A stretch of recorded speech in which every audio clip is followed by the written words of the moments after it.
Hey everyone, welcome. I'm just going to give you a few moments to get settled in and then we'll get started for today. Thanks so much for joining. Dan, Sarah, thank you so much for being here. Hey everyone. Hey everyone. All right, thanks so much. Well, hi everyone, my name is Kimberly. Thank you so much for joining our monthly Q&A presentation today, presented by GiveCloud support in our trustraising.org blog. My name, of course, is Kimberly, and I'm with the Customer Success Advocate team here at GiveCloud. And when I'm not hosting webinars and chatting with lovely folks like yourself, I'm normally in our chats and emails answering questions there. So today we'll be covering peer-to-peer fundraising, turning your supporters into advocates with peer-to-peer fundraising. We're going to talk about today peer-to-peer fundraising, of course, and how trust raising comes into play there.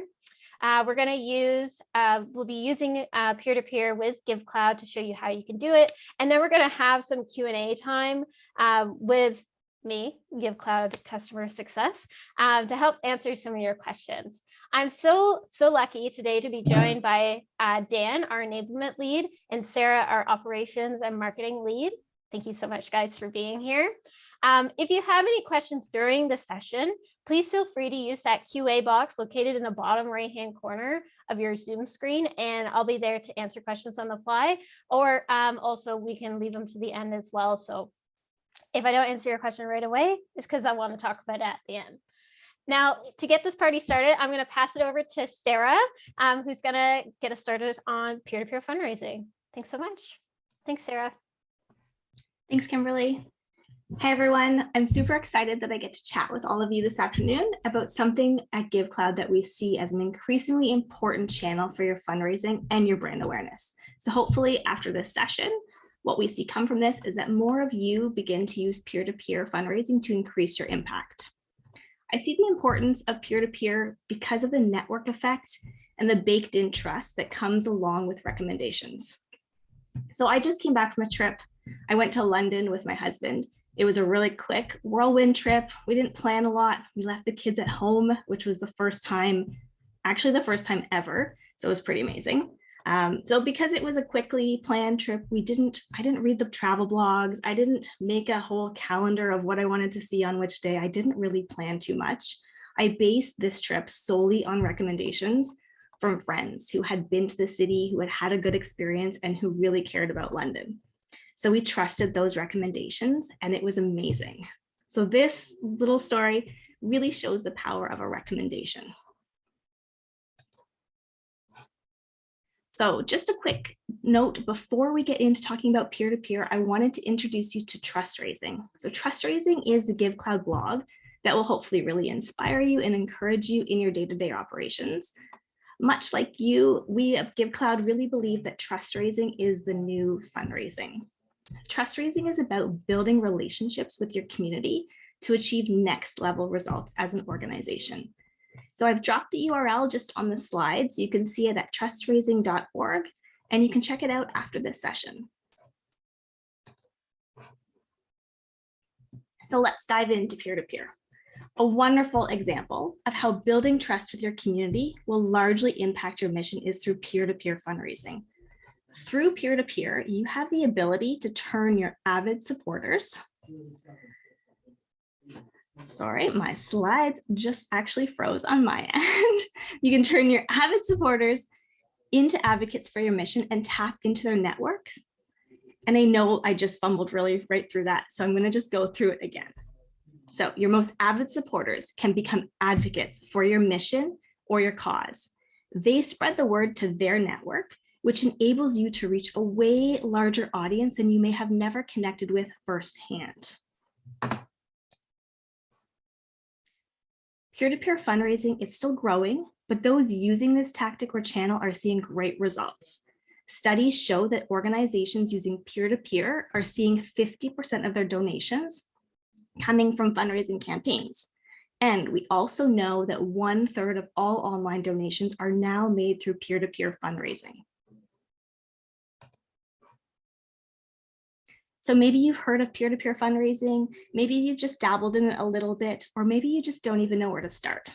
Well, let me just reassure you, you're going to be really surprised at how easy and effective peer-to-peer can be once you understand how to leverage it and when you have the right tools to make it really easy to manage. So what is peer-to-peer fundraising? Simply put, peer-to-peer, or sometimes known as P2P, is a fundraising method where supporters raise funds from their networks on your behalf. Something we're all probably familiar with is birthday fundraisers that are always on our Facebook feed. So that's an example of a peer-to-peer fundraiser.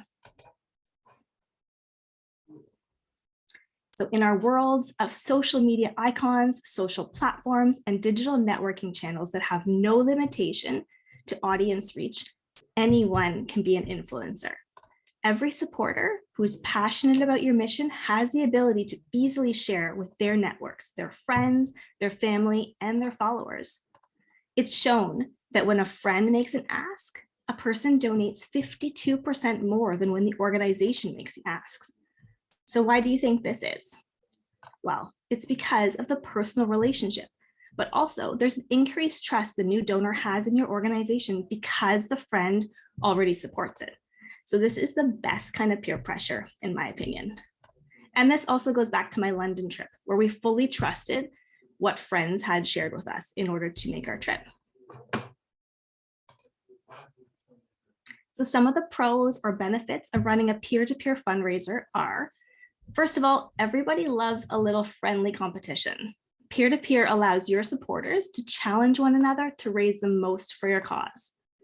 Peer-to-peer engages donors in a new and fun way, and it also improves the relationship between your organization and your supporters. Retention rates are also quite high for peer-to-peer participants. They're as high as 25.1%, with many donors becoming repeat contributors after that original peer-to-peer contribution. Peer-to-peer also creates a sense of community for social change. It brings like-minded people together to make a difference in our world. Peer-to-peer also builds social proof year-round, and it widens your supporter base. So peer-to-peer isn't about reaching a few new donors with really deep pockets. It's about reaching more supporters who can grow and help you grow sustainably. More hearts, not necessarily deeper wallets. And those connections gained can grow as you nurture the relationship that started by a peer-to-peer introduction. So as you plan the tactics for your upcoming campaigns or channels, why don't you include other ways supporters can contribute to make a difference? Let them start their own fundraiser to spread the word. So I'm going to pass it over to Dan to go through the details of how you'll be able to set up peer-to-peer using GiveCloud. So after this, I can't wait to hear about the results of how you turned your supporters into influencers. So keep me posted after the session. Dan, I'm going to let you take it away. Thanks, Sarah. Let me just share my screen here. Can everyone see that okay? Awesome. Well, that's some really amazing info. And, it really highlights the need to have a peer-to-peer fundraising program. So let's have a look at kind of a high level of what that looks like in GiveCloud. Now, we do have a great article on this, which will be available to you. You'll get it in email after this, and it will be available in chat. So let's have a look at what the experience looks like in GiveCloud. So first of all, let's look at the fundraiser listing screen here in GiveCloud. And this is what it could look like on your site as well. So this is a list of all active fundraisers that are currently available to be donated to. So a supporter can come here and they can look through and they can look for a fundraiser that they'd like to give to, or they can create their own fundraising page here. Now, let's have a look at one of the examples that I have set up here. So here's an example fundraiser that I've created, and there's a couple of things here that we can look at. So first of all, there's a title, there's an image and a description here, and there's an honor roll on the left. So anyone who's donated to this peer-to-peer page will show up in the honor roll down here. Now over on the right, we can see the goal progress. So how much I've raised toward, how much has been raised towards this fundraising page, how many donors have donated, quick links to share on social media. And then there's a donation form down here. So I can choose an amount to donate. I can enter a comment in here and whether to keep myself anonymous or not. Now, comments and whether you're anonymous or not will factor into what shows up on the honor roll. So if you leave a comment in here, it will show up on the honor roll. But if you choose keep me anonymous, then my name won't show up. And then I can continue by, entering my payment information, my billing info, and clicking donate. Now let's have a look at what it looks like to create a fundraiser as a supporter. So I'm going to click start fundraising today. And first of all, I can choose a fund that I'd like to fundraise against. So you can have one or multiple funds here. So in this example, we have options. So I'm just going to choose the building fund. And then I'm going to enter my email address in here. Now, it's important to note that an account is required to create a fundraiser. So if you're not logged into an existing account, you will be prompted to either log in or to create an account as you're creating your peer-to-peer fundraiser. So I've chosen building fund. I've entered my email. I'm going to set a name for my fundraiser. Let's call it Dance Fundraiser.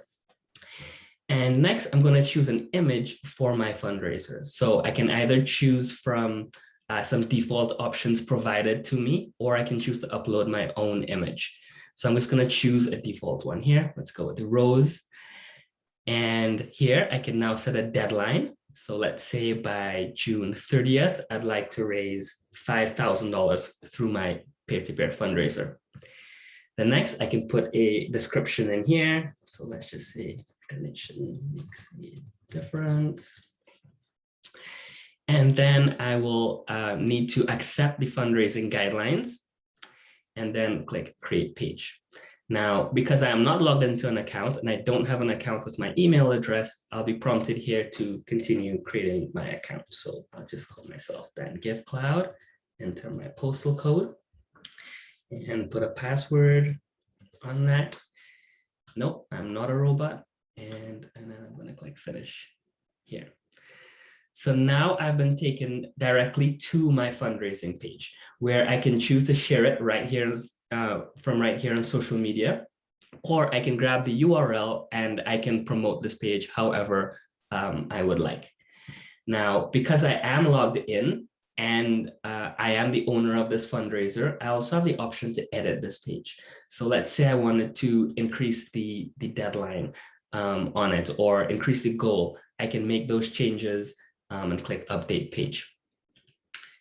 Now, I can come back to this page regularly to check on the progress of it. So how much have I raised, how many people have donated, and even see if anyone's left any comments in the honor roll. Now, as the owner of this fundraising page, I'll also receive an email notification whenever someone donates towards my fundraising page as well. Awesome. Now, let's have a look at the donor portal. So because I am logged in, I can go to the donor portal and let's go to the home first.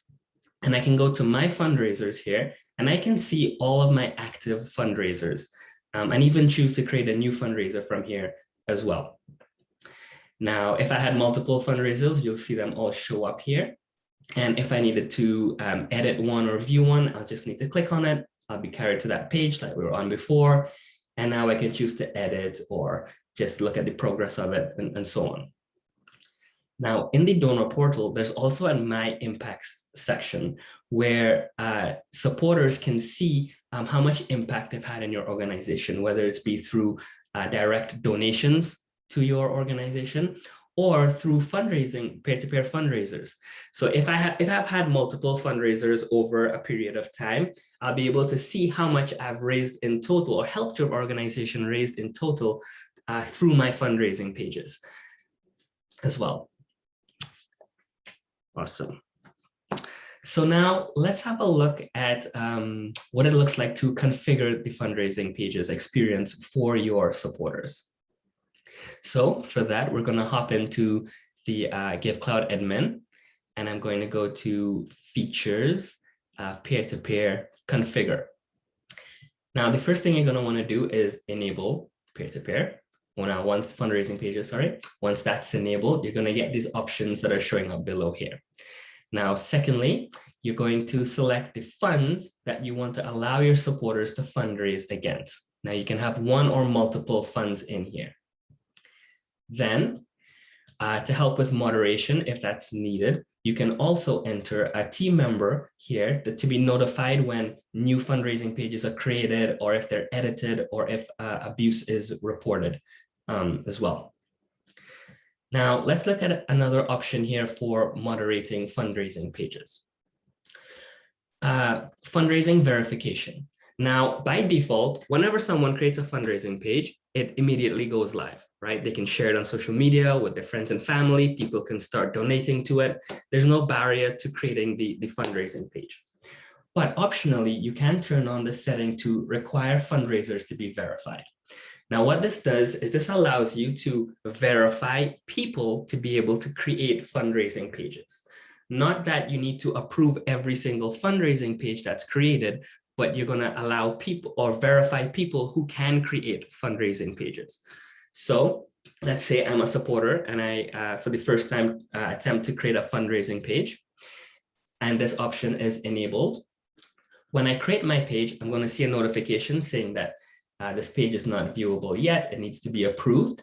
And as an organization, whoever is specified down here will get a notification, an email notification saying, hey, there's a new fundraiser that needs to be verified. So you can go in, review that fundraising page, look at who the person is, and you can verify them. And once they're verified, they can create as many peer-to-peer fundraisers as they would like after that. So it's about verifying people, not individual fundraising pages. Now let's have a look at another option here, fundraising guidelines. Now, this is something that we strongly recommend that you enable.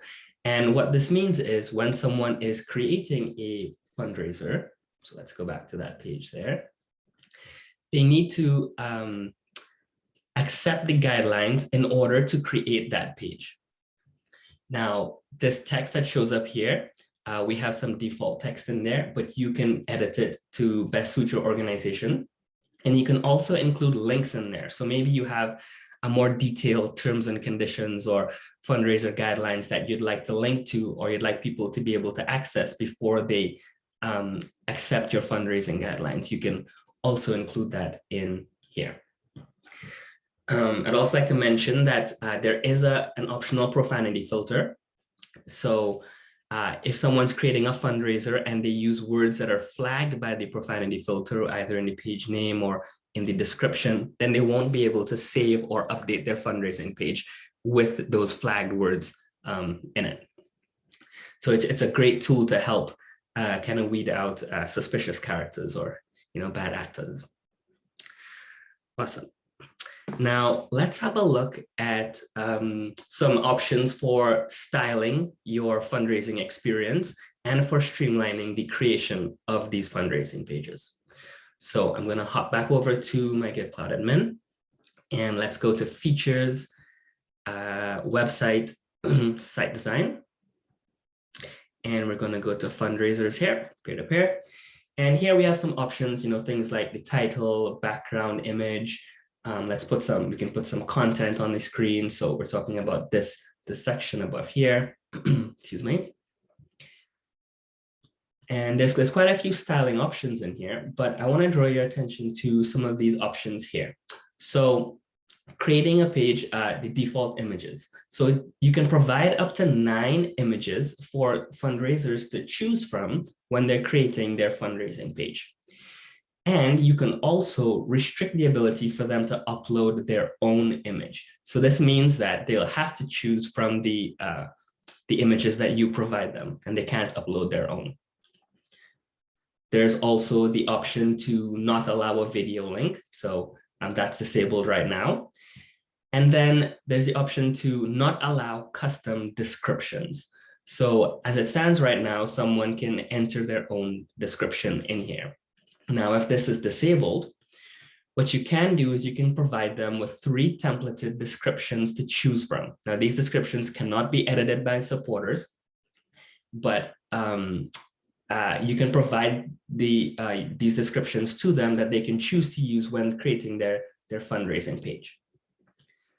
Now, scrolling down here, there's some other options around styling and putting instructions there as well. And you can get into some like granular level details in terms of the styling if you'd really like to. So there's a lot of configurability here. Now we have it set up by default to work a certain way, but depending on your use case and your supporters and what best suits your organization, you can restrict some of these things to keep things more streamlined. Awesome. Now let's have a quick look at how you can report on your fundraisers. So in features, peer-to-peer, configure, features, peer-to-peer, fundraising pages.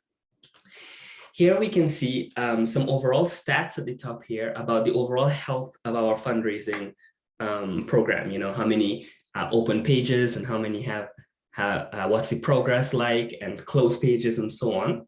And then down here, we can see a list of our active fundraisers.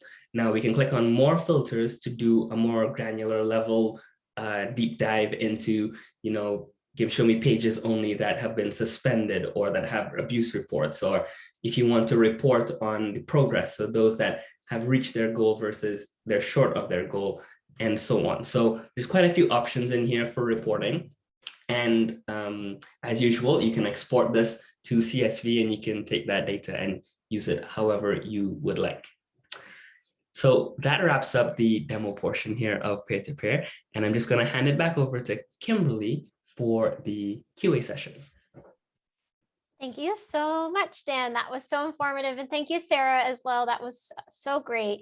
Again, I'll let folks take some time to add some questions into that Q&A section down in the bottom right-hand corner if you have any questions, of course. We do have a few that already have come through, so I'm just going to start going through them, but feel free to add some more. And it doesn't even have to be about peer-to-peer. If you have any other questions as well, we're happy to help with that too. But the first question we got today is, why would I use GiveCloud over Facebook for peer-to-peer fundraising? That is a great question. So Facebook, easy. I think we've all done it. We've all been there. It's your birthday. You're gonna, start up a peer-to-peer fundraising page because Facebook automatically prompts you. And it's great as an organization to be there and being one of those options for your supporters. Totally get it. The benefit, though, over Facebook with GiveCloud is the fact that you as the organization actually owns that donor data. Huge bonus. Which honestly, that's why you're probably here at GiveCloud. You want to have that data and you want to be able to continue to grow and not only support yourself, but support your supporters in that way. So number one, you own your data when you are promoting peer-to-peer fundraising with GiveCloud over maybe a service like Facebook. You can easily manage your fees as well. You know what your fees are with us, right? You know what your fees are with your payment processor that you have connected with GiveCloud. There may be additional fees when it comes to having peer-to-peer fundraising on Facebook that you're not aware of, and you may not see all those funds that actually your supporters fundraise for you. So there's always that benefit as well, that full transparency that you get with GiveCloud of what you're actually getting into your account is just going straight to you. There is no Facebook person in between that. And the last thing is that you can actually have the full control of your branding. So yeah, that's probably the big thing. So you actually, as you can see what Dan was showing you, you can choose how you run your peer-to-peer fundraising experience. You get to pick the images if you wanted to. You can pick the language around it. You can have uphold community guidelines that actually reflect your community and your supporters and your organization that makes sense to you, rather than having to follow Facebook's community guidelines. I hope that helps answer that question. Yeah, anything else I should add, guys, since you're here? I mean, I've got you two as experts. Is there anything in addition to that?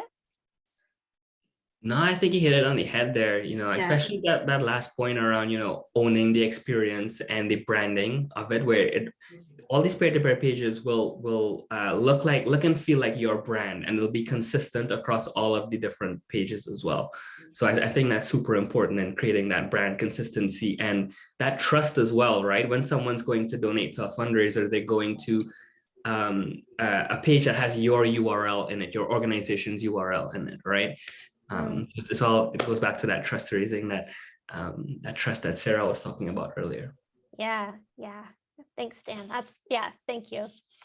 I do have another question that comes in is, what's the cost? So peer-to-peer is actually a feature that's in all GiveCloud sites. So if you already have GiveCloud, if you're already using GiveCloud, you already have peer-to-peer available to you. There's no additional cost. It's just like fundraising on your donation forms. It's just really giving the power of your supporters to really to do it themselves and promote that to their family and friends. So there's no additional cost to run peer-to-peer on GiveCloud. Great question. Thank you for that. Okay. Next one. Oh, we've got a Donor Perfect person here. Hey, somebody asking about Donor Perfect. Any specific settings or requirements for Donor Perfect with peer-to-peer?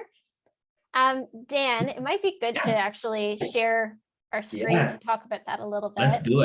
Let's do it. So a couple things there. So you'll notice that when we were configuring our peer-to-peer experience, one of the first things we did was selected funds that we'd like our supporters to be able to fundraise against. So in this case, we have Capital Campaign and Building Fund. Now, these are funds that are created on our GiveCloud site. So if I go to Sell and Fundraise Items, and let me find one of those. Let's find the Capital Campaign. Here we go. So when we've created this fund, we did set up you can set up Donor Perfect coding on it, right? So for example, what the GL would be, the campaign solicitation, and so on. So if someone creates a fundraiser against this capital campaign, actually I used the wrong one. Sure, let's go with that. And a gift is created in Donor Perfect. Whatever Donor Perfect coding is set up on the fund, that will be used when the gift is created in Donor Perfect. So that's the first thing to consider.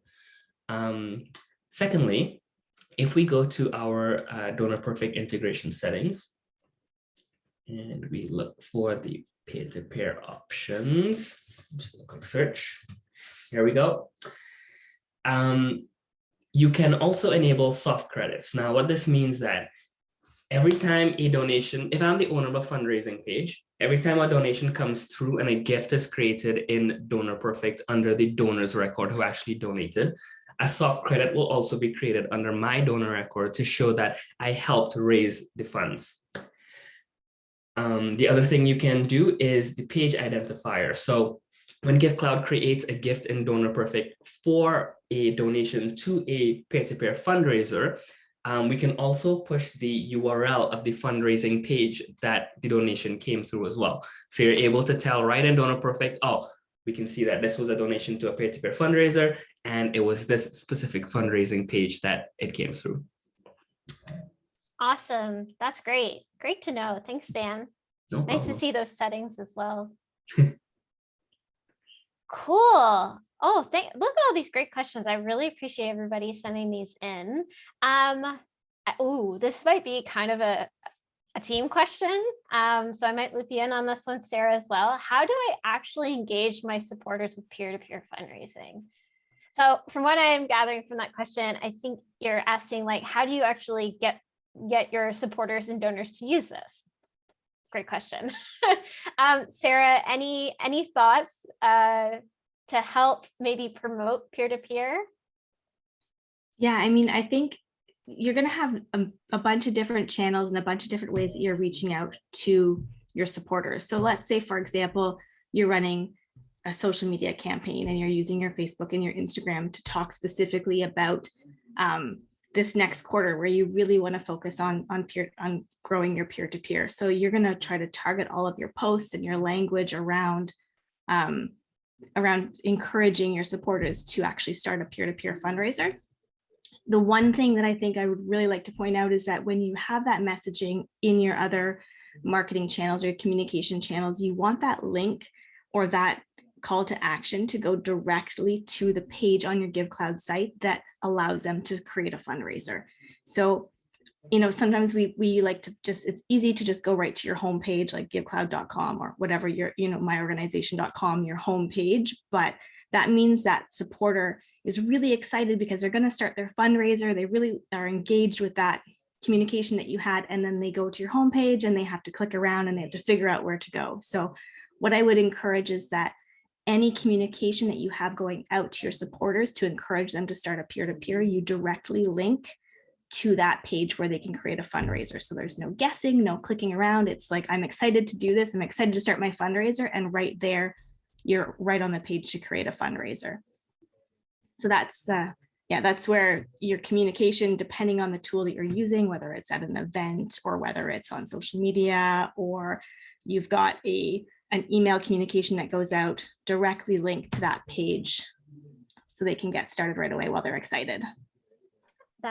I love that suggestion. And Dan, are you still sharing your screen? If we could actually go over to the link, it might be nice to show where folks can actually find so GiveCloud, regardless of the site of your name, there are actually preset URLs that you can actually use when you're promoting. So one would be your GiveCloud domain givecloud.co/fundraisers, or you just add /fundraisers at the end of your subdomain that's connected with GiveCloud. And then the other one would be /fundraisers/create. So when Sarah's actually talking about specific URLs, those are actually the URLs you would really want to guide people to promote peer-to-peer and get them started.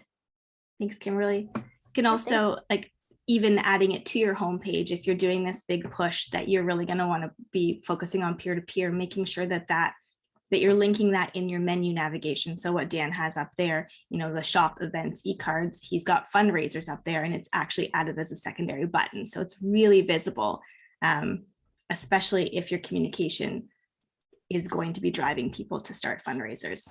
Make it easy. You don't want to leave people trying to guess where to go next. Mm-hmm. That's great. Thanks so much, Sarah. Cool. Great question. Now I have one other question here, and I think it's more GiveCloud general. Appreciate that. This actually, just so you know, the QA sessions, we do host these to give you knowledge on a specific topic, but also feel free to come in with questions that you just kind of want a person to answer. That's also why we like to host these, so that you can actually feel like you're chatting with us IRL. So I appreciate this question. How do I best manage my image library on GiveCloud? Love that.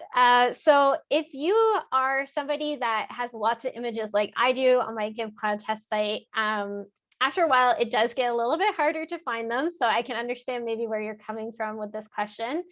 So where it can really be helpful in managing your image library is how you're actually titling your images before you upload them to GiveCloud. So recently I was supporting an organization that helps animals. And so they have a lot of images of individual animals that they support. And one of the animals is named Dodger. So we were actually looking at this and we thought, maybe the easiest way to do this is to make sure that any images of Dodger always has Dodger's name in it. And what you can actually do, thank you, Dan, is when you go into your features under library images and you're using sort of some standard titling when it comes to your images. It doesn't have to be an animal, but it can be, Gala Event 2022, or there's a picture of Cindy. Cindy's like your admin person. So it's Cindy 1, Cindy 2, just ways to identify it that makes sense to you. And then that way you can easily find the images within your library on GiveCloud. As you can see, it kind of filters out specific images as you type things in. I don't think we did a very good job at managing our library on this one, actually. So, so learn from our mistakes. Another thing too, that actually there's a lot of advantages. There we go. That's a nice one. There's a Mother's Day e-card image that you can see there, and we actually labeled it right. That's awesome. If you don't mind opening up that image to the URL, Dan, just so we can show this. The other advantage of making sure that your images are labeled correctly is that we actually use that label you provide on your image as a part of the URL for that image. So if these images are going to be publicly known, it would be good to keep in mind that you are naming these, not only that makes sense to you, but that also makes sense to anybody that may come across these as well. Sarah, I know you have a little bit of knowledge with this. Do you have any tips, anything around this too? I mean, let's just put my marketing hat on for a minute. And it is really important to come up with a naming strategy, or to not just have like image 1, 2, 3 ABC, because if anyone's done, like when you're on a Google search, for example, and you're searching something, if you're searching with images, Google also pulls images. So you have a higher likelihood of actually showing up on an organic search because of your images as well. So when you kind of put that in the back of your mind, naming your images can actually be strategic from an SEO perspective as well, so that new supporters, or so people can actually find your site, and they can find it through images as well. So it has an internal benefit to naming, so that you yourself can actually find what you're looking for, but it also has the other side of it too, where it's actually super beneficial from your website SEO perspective. That's awesome. Thanks so much, Sarah. No problem. All right. Well, those are the questions for today. I really appreciate everyone who attended today. Thank you so, so much. Again, thank you, Dan and Sarah, for being here, for being our experts. We wouldn't be our great CX team without both of you helping us learn and support our amazing users here at GiveCloud. So I really appreciate that. I hope today we did actually simplify the how. So now you can focus on your why and maybe implement peer-to-peer fundraising with your organization. Of course, if you do have any questions after this, you can reach us at support@givecloud.com or open a chat with us. We are available 9 to 5 Eastern Standard Time, Monday to Friday. So we're always here to help you during those times. Of course, for additional support, you can always go to our help center at help.givecloud.com. And we have our YouTube channel where you can find training videos, as well as our onboarding site where you can find them easily organized. So onboarding.givecloud.com, where you can find all those training videos. You can follow us on Instagram, where Sarah also lives some of her time managing our GiveCloud account at GiveCloud. Right, Sarah, it's at GiveCloud. And then you can deep dive into best practices for online fundraising at trustraising.org. Now, if you want to come back and watch this session again, you can actually see the recorded session at onboarding.givecloud.com/sessions. I hope you have a wonderful day, and yeah, just keep doing the great work you keep doing, world changers. Take care.